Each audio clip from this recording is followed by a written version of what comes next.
Siswi ini di tengah-tengah kami Tuhan, Kau pakainya sebagai perpanjangan tangan-Mu Tuhan, agar setiap apa yang Ia sampaikan semuanya boleh berasal daripada-Mu. Jadikan kami Tuhan seorang murid-Mu Tuhan, jadikan kami seorang hamba-Mu Tuhan. Dengan segala kerendahan hati kami boleh mendengarkan setiap firman dan ajaran, agar setiap firman-Mu Tuhan boleh tumbuh di tanah yang subur Tuhan, boleh berbuah yang lebat Tuhan, sehingga kami boleh menjadi pewarta kabar baik-Mu ketika kami melangkah pulang dari tempat ini Tuhan. Berbicaralah ya Tuhan, kami siap untuk mendengar sabda-Mu Tuhan. Segala kemuliaan hanya kepada Allah Bapa, Putra dan Roh Kudus, seperti pada permulaan sekarang, selalu dan sepanjang sekarang. Amin. Silakan duduk Bapak Ibu terkasih. Selamat malam Ibu Bapak sekalian. Perkenalkan, saya Dini Dewayati. Memang sehari-hari membantu di sekretaris DPK KAJ ya. Dan juga saya berasal dari paroki Blok B. Ada yang pernah main ke Blok B?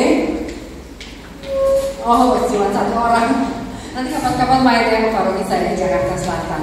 Katanya kalau Sabtu Minggu nggak macet kok, jadi boleh main ke sana ya. Tadi ada sukacita ya, sukacita luar biasa, betul, senang ya, ada sukacita. Nah, kalau udah ada sukacita sebenarnya udah boleh pulang. Karena kan kita datang ke PD itu penuh dengan sukacita ya. Nah, di bulan September ini, bulan Kitab Suci, itu luar biasa sekali kita diajak mengenal bahwa Allah itu sungguh besar, Allah itu Maha Kasih, Allah itu menyelamatkan ya. Dan kita akan masuk pada Allah yang memulihkan. Berarti yang minggu pertama dan kedua sudah dibahas ya. Ya sudah. Sekarang jelas balik ya sebentar. Di yang awal ya, dari kitab apa? Yang awal bacaannya? Ceritanya Yunus masih ingat ya? Dia ditelan apa? Ikan apa? Ikan teri kan tadi. Ikan paus, ikan besar ya. Nah, awal perjalanan rohani selalu dimulai dengan bagaimana kita bisa melihat diri kita sendiri, bagaimana kita bisa bertemu dengan diri kita sendiri ya. Ingat cerita ketika Yunus masuk ke dalam perut ikan. Kira-kira dalam perut ikan dia sendirian atau desek-desekan? Sendirian ya. Nah, ketika dia sendirian, dia berusaha berhadapan dengan dirinya sendiri, dia mengenal dirinya sendiri. Nah, sesudah dia mengenal dirinya sendiri, dia bisa melihat siapakah dirinya di hadapan Tuhan yang begitu besar ya. Di hadapan Tuhan yang begitu maha kuasa, di hadapan Tuhan yang begitu luar biasa ya. Nah, kemudian ketika dia sudah mengenal dirinya sendiri, masuk dalam dirinya sendiri, tergeraklah untuk mengevangelisasi diri, betul ya, karena kasih Tuhan itu dia tergerak untuk mengevangelisasi diri. Mengevangelisasi diri artinya mulai mengenal firman Tuhan, mulai menerapkan firman Tuhan dalam dirinya. Nah, kemudian yang minggu kedua, ingat nggak Yunus berteduh di pohon apa? Pohon apa? Pohon apa? Pohon jarak. Berat loh nanti ini ya, bacanya luar biasa ya. Pohon jarak. Kemudian pohon jaraknya mati kan ya. Yunus yang tadinya anak-anak berteduh kepanasan nggak? Ngomel nggak? Ngomel. Seperti saya nggak kalau ngomel ketika kepanasan? Sama ya? Ya. Namun apa yang Tuhan katakan ketika Yunus mulai ngomel, mulai marah gitu ya? Tuhan katakan, kenapa kamu tidak menanam, kamu tidak memelihara, sekarang kamu tiba-tiba marah gitu ya. Nah, demikian juga halnya saya, mungkin juga ibu dan bapak sekalian, ketika kita diberi rahmat Tuhan yang luar biasa, kita seringkali merasa bahwa itu adalah cuma-cuma, atau itu adalah karena jasa kita sendiri gitu ya. Karena kita yang berusaha keras, makanya gaji kita naik. Karena kita yang ramah gitu ya sama teman, makanya kita sering-sering ditraktir. Kita lupa bahwa pemberian semua itu adalah asal dari Tuhan. Jadi jodoh juga di tangan Tuhan. Tangan Tuhan apa tangan dukun? Tangan Tuhan ya, benar ya. Nah, oleh karena itu kita selalu perlu menselaraskan Nah, di minggu ketiga ini kita akan belajar bersama-sama ya bagaimana dari kitab perjalanan Nabi Yoel. Nabi Yoel ini anak Petuel, bapaknya namanya Petuel. Nah, arti nama Yoel sendiri adalah Tuhan adalah Allah, ya. Jadi Tuhan adalah Allah. Kalau Tuhan adalah Allah, artinya pada hari ini kita akan diajak mengenal lebih dalam lagi mengenai siapakah Tuhan Allah itu ya untuk kita semua. Nah, waktu saya kira-kira berapa menit? 30 menit atau sehari semalam? 45. Oh, 45 menit ya. Oke, 45 menit ya. Nah, di sini nggak ada data-data lain mengenai Nabi Yoel itu. Tapi apa yang akan kita pelajari dari Nabi Yoel ini? Apa yang akan kita renungkan bersama-sama dari Nabi Yoel? Kita coba lihat selanjutnya ya. Jadi latar belakangnya pada saat itu kan Yehuda diinvasi oleh Babel gitu ya. Kemudian nggak ada nama raja yang disebut. Jadi di masa itu, di masa Nabi Yoel ada itu, nggak ada nama raja. Raja ini kira-kira raja siapa gitu ya, kita nggak tahu. Tapi dalam negeri itu pemerintahannya dilakukan oleh para tua-tua gitu ya. Karena di situ apa? Banyak sekali disebutkan dengarkanlah hai para tua-tua atau kumpulkanlah para tua-tua. Artinya para pemimpin itu diajak untuk berkumpul bersama-sama ya. Nah, ini menggambarkan keadaan umat setelah pulang. Pulang dari mana? Pulang dari mana? Pembuangan. Dari mall. Perjuangan. Dari perjuangan Babel ya, dari pembuangan Babel, bukan dari living world ya, dari pembuangan Babel. Nah, ini metafora invasi Babel. Jadi pada saat itu ya, secara simbolis itu disebutkan begitu banyak serbuan belalang. Belalangnya ada beberapa macam. Ada yang masih ingat? Ada belalang apa aja? Belalang pengiring, belalang pelompat, belalang pelahap gitu ya. Jadi begitu banyak macam-macam belalang. Kadang-kadang belalang ini kan adalah simbol juga. Simbol ketika negeri itu diserang begitu banyak pasukan, diserang begitu banyak hal-hal yang di luar dugaan dan rasanya sampai benar-benar habis-habisan.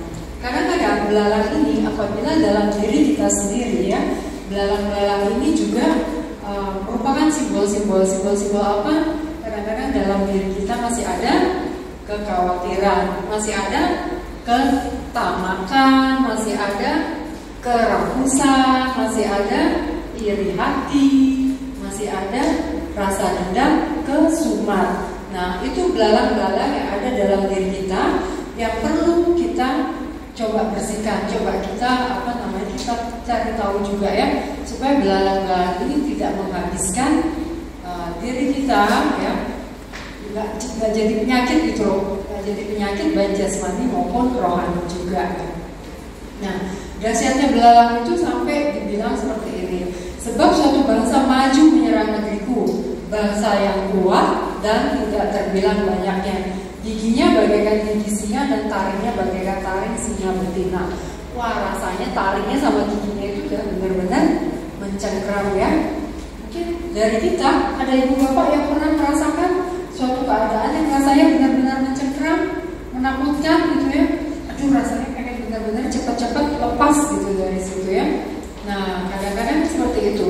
Ketika hidup kita ya, ketika hidup kita mungkin dalam fase yang tidak enak ya, seringkali kita pengennya seperti apa?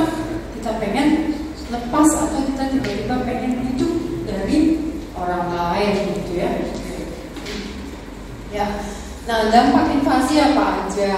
Dampak invasi macam-macam ya. Ada hasil bumi yang rusak, musnah gitu ya. Kemudian juga pohon anggurku menjadi musnah, pohon araku menjadi buntung, kekeringan dan kelaparan ya. Benih-benih menjadi kering dan lumbung-lumbung sudah runtuh sebab gandum sudah habis. Jadi rasa-rasanya dampak invasi itu betul-betul habis-habisan nggak pada waktu itu? Habis-habisan ya. Bayangin lumbung padi semuanya sampai habis gitu kan ya. kelaparan. Banyak sekali habis-habisan. Itulah dampak inflasi. Nah kemudian selain itu apa? Selain dampak inflasi yang begitu kuat, kita jadi beribadah enak gak? Gak enak juga ya kita mau beribadah ya, karena semuanya rasanya kekeringan, kelaparan gitu ya. Kadang-kadang kalau kita sedang merasa kering, kalau kita merasa jauh dari Tuhan, kalau kita merasa beban kita begitu banyak ya, mau berdoa rasanya mudah atau sulit? Bukannya mudah, langsung tidur malahan gitu ya. Nah sulit ya kadang-kadangnya, begitu sulitnya kita mengucap syukur ketika kondisi kita kurang baik, betul ya. Jadi rasanya kurang nyaman, ketakutan gitu ya, banyak ketakutan gitu, itu tidak bisa beribadah. Ini salah satu akibatnya juga memang. Nah itulah akibat ataupun hal-hal yang dirasakan oleh pada zaman itu ya, bangsa Israel pada zaman itu. Nah ketika hal-hal menjadi semakin gelap, semakin tidak jelas, semakin mengerikan, semakin kekeringan, maka muncullah seruan pertobatan di mana-mana. Kira-kira yang diajak tobat duluan siapa? Siapa yang diajak tobat duluan? Siapa? Ibu. Para tua-tua, ya, para tua-tua. Kenapa para tua-tua diajak bertobat duluan? Dan kenapa dia mau memberikan contoh? Karena itulah yang mereka yang dianggap para pemimpin pada saat itu ya, para imam-imam, para tua-tua gitu ya. Tetapi sekarang juga demikianlah firman Tuhan, berbaliklah kepadaku dengan segenap hatimu, dengan berpuasa, dengan menangis dan meratap. Koyakanlah hatimu dan jangan pakaianmu. Berarti benar-benar yang diharapkan Tuhan apa? Pertobatan kita. Tahu bedanya tobat sama tomat? Apa? Oh, kalau tobat itu tobat umat gitu ya. Nah, kadang-kadang kita juga merasa golongan tobat apa golongan tobat nih kita, ya, refleksi juga. Nah, supaya kita nggak jadi tomat gimana ya, gitu kan? Nah itu di sini ada dikatakan berbaliklah kepada Tuhan dengan segenap hati, dengan berpuasa, menangis dan meratap. Artinya menangisi dosa-dosa kita, kelalaian-kelalaian kita, kesalahan-kesalahan kita. Nah, berpuasa yang benar kira-kira seperti apa? Gimana berpuasa yang benar? Dari pagi sampai maghrib? Atau bagaimana? Atau Senin Kemis? Bagaimana kalau berpuasa yang diajarkan kepada kita? Gimana deh?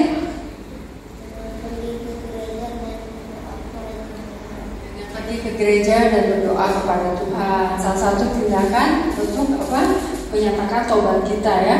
Nah, kalau berpuasa di Yeremia ya, itu ada tulisannya, ketika kita berpuasa jangan kita melakukan hal-hal seperti biasanya gitu. Jangan kita berpuasa tetapi bertengkar. Jangan kita berpuasa tetapi kita tetap mencuri. Jangan berpuasa tetapi kita tetap merugikan orang lain gitu ya. Berpuasa yang diajarkan itu adalah puasa dengan kasih. Lepaskanlah kuk ataupun beban-beban dari sesamamu. Intinya ketika kita berpuasa dengan penuh kasih, berpuasa dengan melepaskan kelegaan-kelegaan, memberikan kelegaan-kelegaan kepada sesama kita ya. Berpuasa. Nah, kalau berpuasa ingat-ingat utang nggak kira-kira? Oh ingat dong, kata mamanya ingat dong, kalau utang mesti ingat, soalnya mesti ditagih katanya. Ya, jadi itulah bagaimana kita bisa melepaskan mungkin orang kalau berhutang tapi tidak sanggup membayar, bagaimana kita memberikan keringanan, bagaimana kita memberikan kelegaan. Nah, kesalahan-kesalahan orang lain ya, kelalaian orang lain yang menyebabkan kita sakit hati, marah ya, lepaskan ketika kita berpuasa itu. Tujuannya apa sih? Tujuan puasa, tujuan pertobatan itu apa? Kenapa? Pengampunan. Dengan adanya pengampunan kita menjalin relasi kembali yang lebih baik ya. Jadi kalau tadi sengsara, tujuan sengsara biasanya adalah pertobatan. Itu pertobatan yang ada adalah perbaikan relasi kita dengan Tuhan ya. Karena kan kita sebenarnya diciptakan serupa dengan Tuhan ya. Tetapi karena mungkin kedegilan hati kita, ketidaktahuan kita, karena pengaruh ini dan itu, kita semakin jauh dari citra Allah. Nah, tujuan pertobatan adalah supaya kita kembali jadi serupa dengan Kristus itu sendiri ya. Nah, inilah pertobatan juga sebagai sarana pemulihan. Nah, kalau pertobatan sebagai sarana pemulihan, kalau pemulihan ini di dalam Inggris, pemulihan itu dianggap sebagai ganti rugi ya. Jadi ada bagian-bagian yang dimana kita mengalami kerugian, itu semua tergantikan ketika adanya pemulihan. Nah, sama halnya kalau misalnya kita sakit, siapa di sini yang belum pernah sakit? Udah pernah sakit semua ya? Oh, sering malah, jangan sering-sering bukan. Kalau sakit kamu yang sering-sering. Ketika udah sehat, senang nggak rasanya? Senang ya, pulih luar biasa gitu ya, semangat lagi semuanya ya. Nah, tobat ini juga sebagai sarana pemulihan. Ketika kita dalam sarana pemulihan, ketika kita dalam pertobatan, mau tahu nggak janji Tuhan kepada orang-orang yang bertobat? Mau tahu nggak? Atau udah tahu semua? Hah? Mau tahu apa mau tahu banget? Oh banget. Oke, kalau mau tahu banget, ya kita baca sama-sama Yoel 23 sampai dengan 27. Bro Nicholas boleh tolong ditayangkan? Loh, kok malah foto saya? Yoel 23 sampai 27. Mari kita baca sama-sama ya sambil kita resapi ya. Jadi Tuhan untuk ketika kita bertobat. Hai Bani Sion, bersorak-soraklah dan bersukacitalah karena Tuhan Allah. Sebab telah diberikannya kepadamu hujan pada awal musim dengan adilnya, dan diturunkannya kepadamu hujan pada awal dan hujan pada akhir musim seperti dahulu. Tempat-tempat pengirikan jadi penuh dengan gandum, dan tempat pemanasan terlimpahan anggur dan minyak.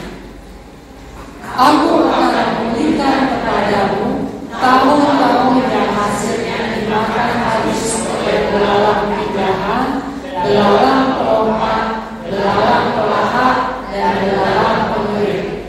Tentaraku yang besar akan kukirim ke antara kamu. Sekali lagi yang tadi kita baca lagi.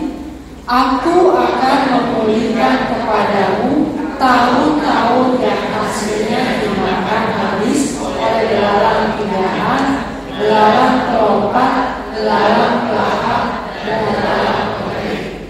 Tentaraku yang besar akan kukirim ke antara kamu. Maka kamu akan makan banyak-banyak dan menjadi kenyang, dan kamu akan memuji-puji nama Tuhan Allahmu yang telah memperlakukan kamu dengan ajaib, dan umatku tidak akan menjadi malu lagi untuk selama-lamanya. Sekali lagi, penting sekali ini tadi. Maka kamu akan makan banyak-banyak dan menjadi kenyang, dan kamu akan memuji-puji nama Tuhan Allahmu yang telah memperlakukan kamu dengan ajaib, dan umatku tidak akan menjadi malu lagi untuk selama-lamanya. Kamu akan mengetahui bahwa aku ini ada di antara orang Israel, dan bahwa aku ini Tuhan adalah Allahmu, dan tidak ada yang lain, dan umatku tidak akan menjadi malu lagi untuk selama-lamanya. Ya, sekali lagi kita baca karena ini juga penting sekali. Kamu akan ketahui bahwa aku ini ada di antara orang Israel dan bahwa aku ini Tuhan adalah Allahmu dan tidak ada yang lain, dan umatku tidak akan menjadi malu lagi untuk selama-lamanya. Nah, inilah janji-janji Tuhan. Bagus nggak janji-janjinya? Luar biasa nggak?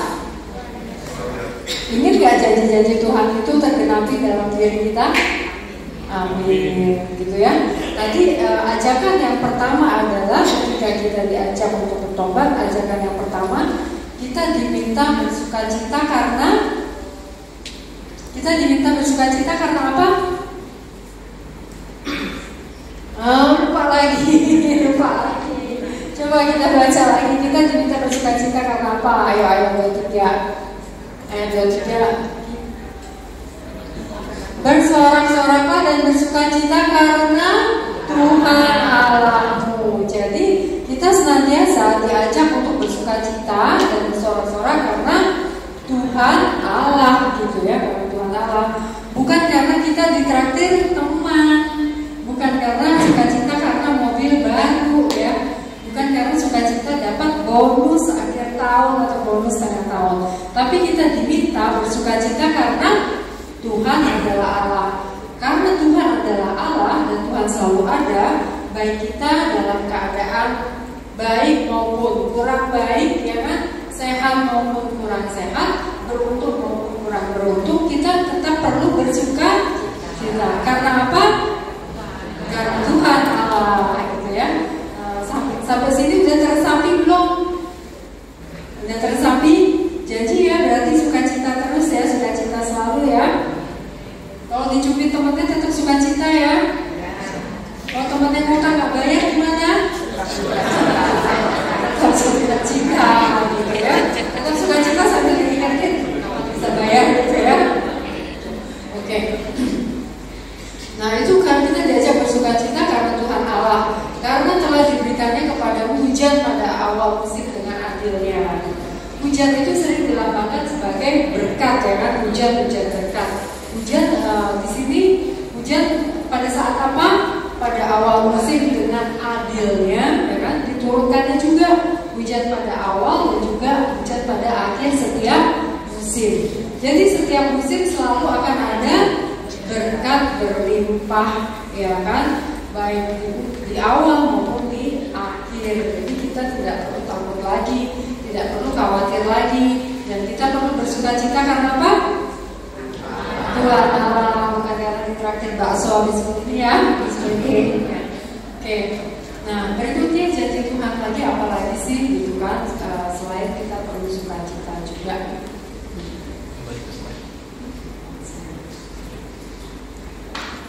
Oke. Nah kita pengen lihat lagi janji-janji Tuhan tadi apa aja. Juga kita nggak bakalan Tuhan akan memulihkan bagian yang hilang, yang karena segala macam belalang itu ya. Mungkin dari kita ada yang pernah mengalami dagang misalnya, tapi ditipu habis-habisan sampai akhirnya mesti kehabisan modal, harus jual rumah, harus jual ini, harus utang sana sini, gitu ya, dimakan belalang dan sebagai macam dan lain-lainnya. Tapi janji Tuhan apa? Tuhan akan memulihkan.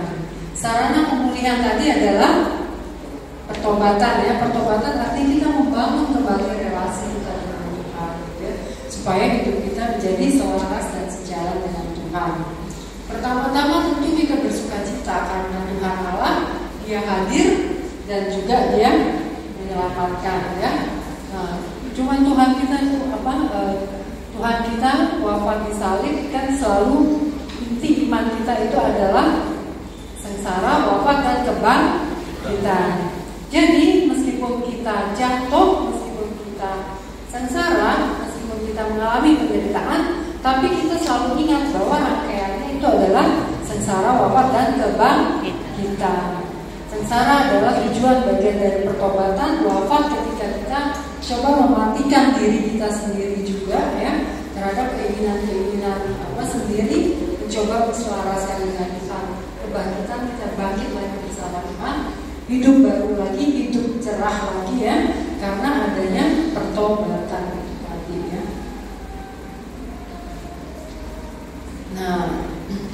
Kemudian tadi ingat ya, Tuhan selalu kasih hujan ya, Tuhan selalu kasih berkat baik di awal, di akhir dengan adil ya, kemudian di setiap musim juga. Artinya kita diminta untuk bersyukur atas kehidupan saat ini ya.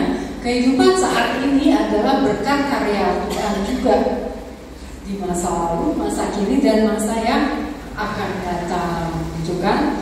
Nah, harapan bahwa Allah akan membalikkan keadaan, ya.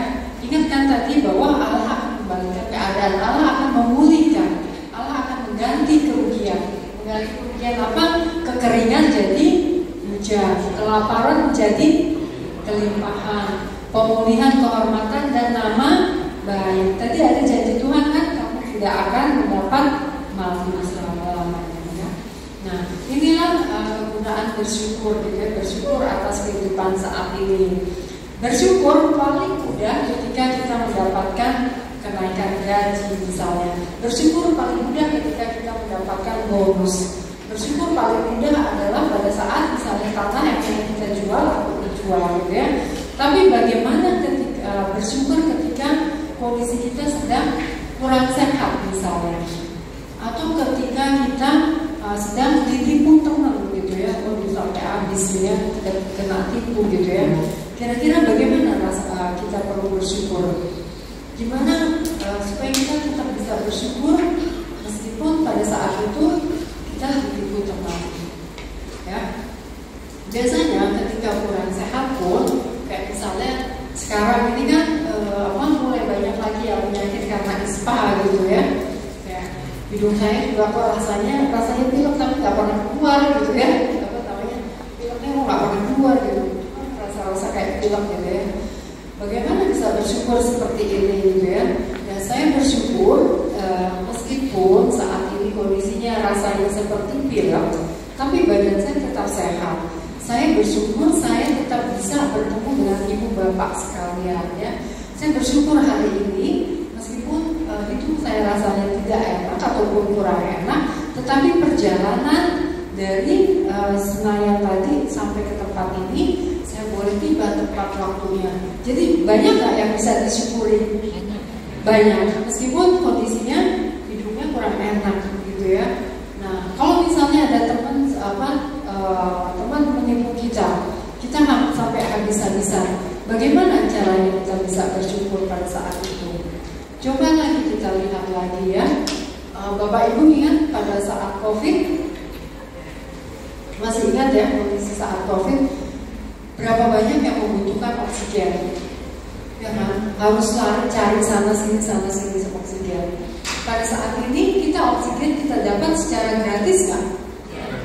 Gratis ya. Jadi meskipun pada saat itu mungkin kita sedang ditipu, mungkin usaha kita sedang kurang baik, ya, mungkin suami kita sedang pergi di gondol lele atau apa gitu ya, atau mungkin istri kita sedang marah-marah gitu ya. Tapi ingatlah bahwa Tuhan tetap mencurahkan oksigen yang luar biasa. Hari yang cerah itu juga patut kita syukuri. Jadi kita tetap bisa bersyukur apapun kondisi kita. Sampai sekarang setuju nggak? Setuju ya, tetap bersyukur senantiasa ya. Nah, itu juga karena bersyukur itu terus-menerus menumbuhkan harapan bagi kita. Harapan apa? Bahwa Tuhan akan memulihkan, Tuhan akan membalikan keadaan, ya. Dari yang tadinya kekeringan jadi hujan, dari yang tadinya lapar jadi kelimpahan, pemulihan, kehormatan, dan juga nama baik. Itulah kenapa kita senantiasa diminta bersyukur, gitu ya. Ya. Kemudian ini tadi bencana dengan pemulihan itu seperti apa? Ketika kita kekeringan, benih-benih menjadi kering di bawah bongkahan tanah, dan diturunkannya bagimu hujan. Ketika kelaparan, mudah-mudahan sampai incir tandas sebab gandum sudah habis ya. Pada saat itu kan gandum habis.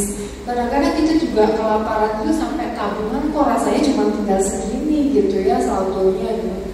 Kok jadi saldonya kok cuma tinggal 5 gitu ya. Tanggal 5 udah koma gitu kan.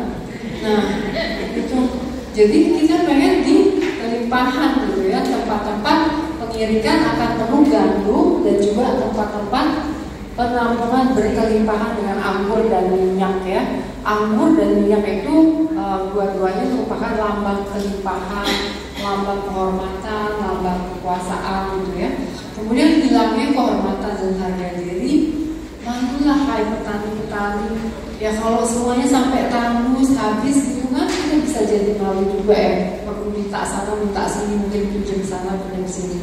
Tapi kehormatan dan harga diri juga dapat dipulihkan oleh Tuhan. Umatku tidak akan mendapat malu lagi selama-lamanya. Ya. Jadi ketika belalang-belalang dalam diri kita sudah dipunahkan satu-satu nih, belalang pemilik, belalang pelompat gitu ya. Itu tadi itu rasa iri hati mungkin, rasa marah mungkin, rasa kesal mungkin ya. Kemudian apalagi tuh belalang-belalang dalam diri kita kira-kira? Dendam ya kan? Kemudian malas gitu ya. Itu semua belalang-belalang itu ketika itu sudah dibersihkan ya, dirapikan, relasi kita terjalin baik lagi dengan Tuhan ya. Bukan tidak mungkin kehormatan dan harga diri juga dipulihkan. Kita tidak akan mendapat malu lagi ya. Mungkin karena dulu gampang marah, orang-orang bisa kenal kita, orang-orang melihat kita juga takut ya. Si ibu pemarah, si ibu pemarah, takut gitu kan. Atau karena mungkin keserakahan, salah hitung, akhirnya harus hutang kemana-mana. Nanti orang-orang lihat, si itu ini suka minjem duit, takut kalau ketemu dia misalnya seperti itu. Tapi yang diharapkan dari sini dengan adanya pertobatan dari diri kita, segala hal-hal yang kurang baik itu juga dibersihkan. Tentunya akan ada pemulihan ya, lebih segala lagi kita juga. Karena selaras hidup kita dengan kehendak Tuhan. Kalau kita selaras hidupnya dengan kehendak Tuhan, secitra dengan kehendak Tuhan, kira-kira mungkin nggak kita mendapat malu? Enggak ya, karena begitu baiknya Tuhan, begitu penuh kasihnya Tuhan ya. Begitu luar biasanya Tuhan. Jadi itu Allah memulihkan umatnya. Pemulihan itu artinya mengganti kerugian. Aku akan memulihkan kepadamu tahun-tahun yang hasilnya dimakan habis. Jadi semua tahun yang kita ngerasa habis-habisan, mungkin pada saat COVID, ibu bapak atau broensis ada yang mengalami habis-habisan ya, habis keluarga karena COVID, habis pekerjaan karena COVID misalnya ya, habis usaha karena COVID. Saya juga punya teman yang satu keluarga itu benar-benar habis semua meninggal karena COVID. Jadi tinggal teman saya sendiri. Kakaknya, adiknya, ibunya, bapaknya itu sampai ke suaminya juga semua karena COVID itu jadi luar biasa. Tapi di sini kita selalu pegang dari Tuhan bahwa Tuhan akan memberikan pemulihan, Tuhan akan memberikan kebaikan kembali. Nah, bahkan mengganti jauh lebih besar dari kerugian yang dialami. Kamu akan makan sepuasnya dan menjadi kenyang. Ya. Nah, Tuhan memulihkan umatnya. Tadi sarananya apa? Pertobatan. Hebat loh adik ini. Luar biasa ya. Besok-besok pada duduk di depan makanya lihat sama. Ya kan? Biasanya pewartanya gak ada yang menggigit kok ya. Betul kan? Jadi sarana pemulihan ya memang kita pertobatan, kita perlu melalui jalan pertobatan. Biasanya ketika kita mengalami pertobatan, kita mengalami saat gelap, enak gak diri kita atau hati kita merasa ya enak ya. Saya sharing sedikit ya. Jadi mungkin Bapak tahu saya dulunya itu pengecut banget, takut sekali. Saya mempunyai fobia ketinggian. Jadi saya kalau naik pesawat itu takut, bukan cuma naik pesawat ya, naik tangga aja saya takut. Naik tangga satu tingkat gitu, saya takut sekali. Mesti pegangan lah apa segala macam, kalau nggak mesti digendong nangis gitu ya. Kemudian itu berlanjut terus. Jadi ketika saya dulu pacaran, kalau mesti naik tangga jalan, tangga penyeberangan, saya mesti muter nyari kendaraan yang lewatin tangga penyeberangan ya. Sampai suatu saat saya sudah bekerja, saya perlu banyak berpergian luar kota maupun luar negeri. Akhirnya saya konsultasi sama psikolog dan psikiater, kemudian dikasih obat. Nah, om saya kebetulan kan dokter, om saya bilang kalau kamu sekali makan obat itu kamu akan ketergantungan, kamu akan berani lagi. Satu-satunya cara adalah kamu harus berani mengatasi rasa takut. Dan itu akhirnya saya juga ketemu pelayanan di Sekinah, didoakan, kenal firman lebih banyak, dan luar biasa memang sangat ajaib. Tuhan memulihkan saya, benar-benar memulihkan saya. Pokoknya sampai yang namanya naik pesawat aja, kalau orang lain takut dan ketika ada bencana saya udah gak takut lagi, saya malah bisa menikmati gitu ya. Dan itulah luar biasanya Tuhan gitu ya. Dan ketika saya berhasil dipulihkan ya dengan luar biasa seperti itu, nah saya ingin sekali memberikan kembali apa yang Tuhan telah pulihkan. Artinya Tuhan memberikan satu kehidupan lagi dan kehidupan baru. Dulu saya kalau mau naik pesawat itu bisa dari malamnya itu udah diare, benar-benar diare gitu ya, benar-benar diare, kemudian tegang, pengen muntah-muntah gitu ya, naik pesawat dengan penuh ketakutan. Tetapi sesudah saya dipulihkan oleh Tuhan, itu luar biasa. Pokoknya ya naik pesawat aja, seneng aja gitu ya, naik tangga aja, naik lift aja gitu ya, udah nggak terlalu takut. Kadang-kadang memang masih ada kayak aduh rasa khawatir, rasa takut, tapi yang luar biasa Tuhan pulihkan semua itu. Akhirnya saya bisa merasakan kenapa orang bisa ketawa-ketawa naik pesawat gitu. Dulu orang ketawa-ketawa naik pesawat, saya diam aja. Orang bisa ke toilet naik pesawat, saya nggak bisa loh, sampai saya sakit sekali harus makan pipis gitu kan. Tapi ketika Tuhan pulihkan, oh gini ya rasanya naik pesawat gitu ya, rasanya jadi kayak semuanya baru gitu ya. Nah itulah luar biasanya Tuhan. Itulah Tuhan yang memulihkan. Tuhan menghabiskan, menyelamatkan belalang-belalang dalam diri saya. Itulah gunanya pertobatan juga, itulah gunanya mendekatkan diri kepada Tuhan. Ketika kita mendekatkan diri kepada Tuhan, Tuhan menjauhkan dosa-dosa kita sejauh timur dari barat, jauh banget gitu ya. Bapa, kami sungguh bersyukur kepadamu karena hari ini hari yang luar biasa. Engkau mengingatkan kami kembali bahwa Engkau akan memulihkan kami, Engkau akan memberikan kami kelegaan, Engkau akan menyembuhkan kami dari segala luka-luka kami, dari segala dosa kami, dari segala sakit penyakit kami, dari segala kerugian-kerugian kami, dari segala kelalaian-kelalaian kami yang menyebabkan mungkin kami saat ini jatuh dalam dosa. Mungkin saat ini kami mengalami kerugian dalam usaha. Mungkin saat ini kami mengalami kehilangan pekerjaan. Mungkin saat ini kami mengalami ditinggalkan orang yang kami kasihi. Ya Tuhan, pada saat ini kami telah mendengar betapa Engkau luar biasa, betapa Engkau memberikan pemulihan, betapa Engkau memberikan kelegaan. Kami percaya ya Bapa, karena Engkau adalah sumber sukacita kami, Engkau adalah sumber kehidupan kami. Engkau senantiasa memberikan berkat-berkat di awal, di akhir, dan juga sepanjang musim hidup kami. Terpujilah Engkau ya Allah kami, Allah yang hidup dan berkuasa kini dan sepanjang segala masa. Amin.